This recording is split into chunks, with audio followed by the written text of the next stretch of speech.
Alice and the Little Green Gentleman, Chapter 1. A most peculiar afternoon.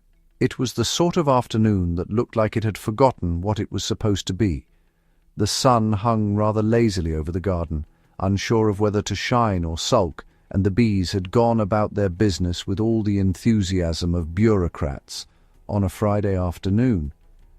Alice, a sensible young woman with a fondness for tea and mildly reckless curiosity, was taking a stroll through her garden, which she liked to call her kingdom of neglected intentions. The flowers had overgrown in precisely the wrong directions, and the weeds seemed to be winning the quiet war beneath her rose bushes. Still, she admired the chaos of it all. It was, after all, her chaos. She was halfway through an inner argument about whether daisies were optimists or simpletons when she saw it. A small green figure darted across the hedge, not running so much as hurrying with purpose, like a librarian late to a secret meeting. Alice blinked once, then twice. "Well," she said aloud, "that's either a very poorly dressed child, or I've finally gone mad. Either way, it's terribly rude to rush past someone's begonias without saying hello." And so, naturally, she followed the uncouth little creature, determined to figure out what it was doing, running all about in her garden. Chapter 2. The Little Green Gentleman. The creature was no taller than her knee, and it shimmered faintly as though sunlight didn't quite know what to do with it. It had large black eyes, the kind that made one feel inspected rather than seen, and it wore what appeared to be a small metallic tunic. A tiny device blinked in its hand, perhaps a compass, perhaps a toy, perhaps a weapon of mass horticultural destruction. It noticed Alice and froze mid-step. "Oh, do forgive me," Alice said, curtsying instinctively. "I didn't mean to interrupt whatever business you're up to. I'm rather new to encountering—" she gestured vaguely, "green gentlemen in gardens." The creature made a sound like a squeaky hinge being politely oiled. Alice decided to interpret that as a greeting. "How dreadfully rude of me," she went on, as though speaking to aliens was the most natural thing in the world. "I'm Alice. You are, I suppose, terribly important." The creature tilted its head, blinked once, then pressed something on its device.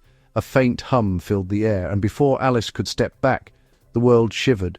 The air thickened, the colours warped, and quite suddenly her garden was gone. Chapter 3. The Pull of the Sky. Alice found herself standing not on grass, but on something smooth and silver that rippled underfoot, like glass filled with dreams. The air smelled faintly of mint and static, strange but not entirely unpleasant. She looked above her to see a ceiling of stars, though after studying it for a moment she suspected it might actually be a floor viewed from below. "Well," she said, brushing herself off, "that's one way to travel. Much faster than the railway, though I dare say the seating is absolutely abysmal." The little green creature was already striding toward a shimmering doorway, utterly ignoring her. "I see," she muttered unapprovingly. "The strong, silent type. I've met your kind before." The door opened with a mere whisper, and Alice followed, because she'd come much too far to start being sensible now. Chapter 4. The Hall of Unreasonable Lights. Inside, the walls pulsed softly, alive with movement, veins of light flowing like water through a body made of glass. Everything hummed in an uncomfortably harmonious way, like an orchestra trying its best to remain polite during a nervous breakdown. She caught glimpses of other creatures moving beyond transparent corridors, tall ones with long limbs and heads like pearls, and shorter ones floating serenely as though swimming through syrup. They did not look evil precisely, but they did look like the sort of people who'd rearrange your furniture just to see if you'd notice, and would be quite disappointed if you did not. The green creature gestured for her to step forward, then presented her before a towering being with eyes like polished obsidian. "Ah," Alice said, folding her hands, "you must be management." The being regarded her silently. Then a voice, not heard so much as felt inside her skull, said, "Subject appears carbon-based. Limited comprehension, displays humor as a defense mechanism. I beg your pardon." Alice huffed. "I'll have you know my humor is entirely offensive. At least according to my family, the voice continued, ignoring her. We are conducting observational studies. You were not meant to perceive the scout. Alice frowned. Oh, I see. So you were spying, and now you've abducted me because I was too observant. That's hardly fair. Why should I be punished for simply paying attention? You are curious, the voice said flatly. Curiosity is a contagion among your kind. Oh, yes, Alice agreed, perhaps a bit sarcastically. Right up there with forgetting to floss and chewing with our mouth open. Vile creatures we are. Chapter 5. Experiments in Etiquette. A small drone buzzed around her head, humming as though it disapproved of her little rant. Annoyed, Alice swatted it away. Stop that! I'm not some exotic bird you can measure and tag. I'm a lady, or close enough. The taller being tilted its head again. You display irritation. Fascinating. Of course I do, she agreed. I was walking through my garden one moment and abducted the next. At least offer me tea before performing your dreadful analyses. At that the floor rippled and a silvery cup materialized at her feet. It steamed faintly. Alice sniffed it. This smells like electricity. Caffeine equivalent, the voice replied. Optimized for your metabolism. Well, she said, taking a sip, it's ghastly, but I do appreciate the effort. How very British of me. Chapter 6. The Lecture on Humanity. The being moved closer, its shadow falling across Alice's face. Your species is inconsistent, destructive yet imaginative. You build machines to escape your own planet, yet still quarrel over invisible borders. Alice rolled her eyes. Yes, we're a paradox, wrapped in a tea cozy. Do you have a point? Or is this just an intergalactic moral superiority hour? We observe because you are nearing the threshold. Your civilization approaches self-annihilation. We must determine whether intervention is justified. Intervention, Alice said, arching a brow. How thrillingly patronizing of you. You misunderstand. We are not gods. We are gardeners. Alice blinked. Gardeners? We plant intelligence. We prune when necessary. Well, she said, hands on her hips, if you start pruning me, I shall complain to whatever cosmic supervisor you have. I'm quite fond of my current level of intelligence, thank you. The being's expression did not change, though she thought she heard the faintest hum of amusement.